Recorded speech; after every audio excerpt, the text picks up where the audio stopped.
Au nom du Père et du Fils et du Saint-Esprit. Amen. Mon Seigneur et mon Dieu, je crois de tout mon cœur que tu es ici, que tu me vois, que tu m'entends. Je t'adore à genoux devant toi. Je te demande le pardon de mes péchés et ton aide pour faire de mon mieux ce moment de prière. Marie, ma Mère du ciel, Saint Joseph et mon ange gardien, intercédez pour moi. L'abbé Stefano Caose est le tout premier prêtre séculier, le premier abbé du Congo belge à l'époque. C'est un prêtre du premier quart du siècle, du XXe siècle. Le Congo belge étant depuis lors devenu République démocratique du Congo, où je me trouve en ce moment. Après l'ordination, ce prêtre est affecté à un village de l'est du pays, comme curé ou vicaire d'une paroisse. Un beau jour, il voit apparaître une dame parmi les meilleures de sa paroisse. Tout en pleurs, elle voulait s'en aller du village et vivre ailleurs. Et pour quel motif ? Parce que il en avait marre, on parlait mal d'elle. On l'avait affublée du qualificatif de sorcière. Donc, l'abbé Caose voit apparaître là une de ses meilleures paroissiennes, tout en pleurs. L'abbé lui demande « Que se passe-t-il, femme ?» Elle répond « Je suis passé pour vous dire au revoir parce que tout le village dit que je suis sorcière. » Alors, l'abbé Caose la reprend un peu durement en la faisant réfléchir. Et il lui dit « Ton agir est celui d'une néophyte, c'est-à-dire d'une nouvelle baptisée, et non d'une chrétienne mûre et aguerrie telle que je te connais. Est-ce que tu es réellement sorcière ?» Elle répond « Non, monsieur l'abbé, pas du tout. » Et alors, pourquoi vas-tu fuir à cause des racontars, du qu'en dira-t-on, des bobards ? As-tu oublié la vie de Jésus, notre Seigneur ? Dans sa vie, n'y a-t-il pas eu du qu'en dira-t-on, des bobards et des racontars, et même des calomnies, qui l'ont conduit jusqu'à la croix, à mourir sur la croix ? Et lui, ajoute l'abbé, Jésus a-t-il fui Jérusalem à cause du qu'en dira-t-on ? Après avoir réfléchi, la bonne femme, calomniée, décide de retourner chez elle au village et de vivre sa vie malgré le qu'en dira-t-on, d'être une disciple du Seigneur au village en se moquant un petit peu du qu'en dira-t-on. Donne-moi, ô Jésus, d'être moi-même partout où je suis et de vivre ma vie en cohérence avec mes convictions sans me laisser abattre ou paralyser par les racontars ou ce que les gens peuvent bien vouloir dire autour de moi. Dans l'évangile du jour, Jésus lui-même fait face, effectivement, aux racontars, au qu'en dira-t-on. Mais il s'en sort d'une manière merveilleuse. Comme d'habitude, le Seigneur s'en sort d'une manière merveilleuse. Le texte est court, je préfère le lire en entier.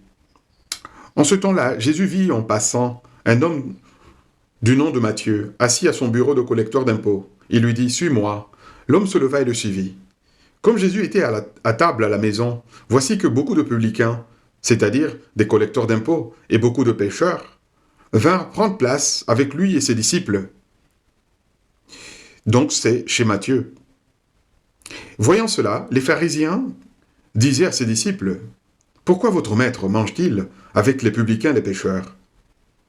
Jésus, qui avait entendu, déclara « Ce ne sont pas les gens bien portants qui ont besoin du médecin, mais les malades. Allez apprendre ce que signifie « Je veux la miséricorde, non le sacrifice ». En effet, je ne suis pas venu appeler les justes, mais les pécheurs. Et ce passage de l'Évangile s'arrête là.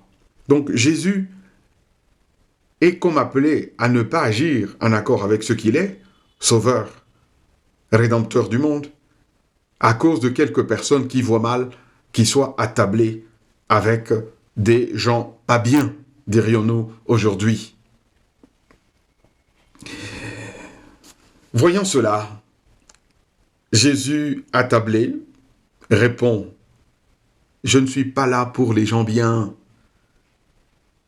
je suis là pour les pécheurs. » Et les gens qui se considéraient comme des bien-pensants disent « Comment ? lui, avec sa sainteté, avec sa bonté et ses doctrines merveilleuses, lui, attablé avec des types comme ça, notre Seigneur leur répond, soyez calmes, je suis précisément venu pour des types comme ça. Vous vous trompez d'ailleurs sur moi, ce n'est pas pour les justes. D'après vos yeux, ce n'est pas pour les justes que je suis là, mais je suis là pour les pécheurs, pour des types comme ça. Merci Jésus d'être là pour des types comme ça, parmi lesquels je me retrouve moi-même.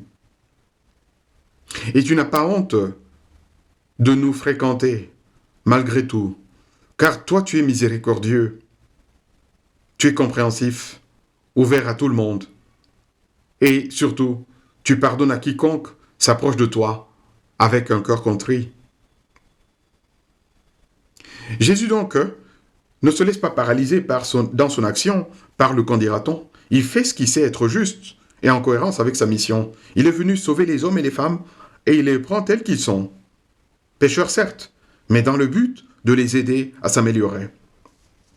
Seigneur, que de fois le qu'en dira-t-on et les bobards me paralysent moi-même.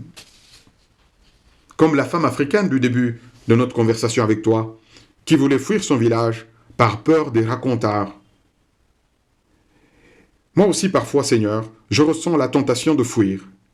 Peut-être pas physiquement, mais en me cachant du regard des autres. En me taisant, par exemple, et en renonçant à être cohérente avec mes convictions. Quand, publiquement, elles peuvent être mal vues, mal interprétées. Mais il y a une forme plus moderne du qu'en dira-t-on, qu'on appelle avec euphémisme le politiquement correct. Disons en bref que le politiquement correct, c'est ce qui est socialement admis comme bienséant. Voyez que, en soi, cela n'est pas mauvais. Mais le mal est que le politiquement correct est un fourre-tout. Et là-dedans, il y a des attitudes bonnes, comme bien se comporter devant les gens, être bienséant. Mais il y a aussi des attitudes qui ne peuvent pas cadrer avec les convictions d'un chrétien. Par exemple, le refus. On refuse absolument qu'un disciple du Christ se manifeste publiquement avec ses convictions. On lui dit, toi, tes convictions, dans ta chambre, ou dans ta conscience personnelle, jamais publiquement. Seigneur, pourquoi donc si mon voisin de quartier ou n'importe quelle personne parmi mes collègues peut librement s'exprimer sur ce qu'il croit bon pour lui-même ou pour la société, pourquoi donc veut-on que moi, je la ferme au simple motif que je suis catho? Voilà, il y en a qui veulent qu'on la ferme parce que simplement on est catho. Voyons, les cathos sont des citoyens comme tous les autres. Nous avons donc le droit, comme tous les autres, et parfois le devoir, d'être nous-mêmes socialement et de vivre en public aussi en accord avec nos convictions. Le monde a tant besoin de ce témoignage. Ô Jésus, que se serait-il passé si tu avais écouté ces pharisiens et ces bien-pensants qui disaient « Non, tu ne dois pas t'attabler là, à manger avec les pécheurs et les publicains. » Si tu t'étais soumis au politiquement correct de l'époque, que se serait-il passé? Eh bien, tout simplement, tu n'aurais pas évangélisé. Nous n'aurions pas reçu la bonne nouvelle. Le monde serait demeuré dans les ténèbres parce que Jésus est la lumière du monde. Tu es notre lumière et tu viens nous sortir des ténèbres pour nous mettre à la lumière de la parole de Dieu, pour nous donner ta vie et nous aider à vivre avec toi en enfant de Dieu. Heureusement, Seigneur, que pour le bien et le bonheur de toute l'humanité, tu as choisi, toi, d'être toi-même et d'agir en accord avec ton cœur miséricordieux. en étant proche même des pécheurs. Je te remercie, mon Dieu, des bonnes résolutions, des beaux désirs et des lumières que tu as semées dans mon cœur pendant ce moment de prière. Je te demande de m'aider à les faire fructifier. Marie, ma mère du ciel, Saint Joseph et mon ange gardien, accompagnez-moi toujours en chemin.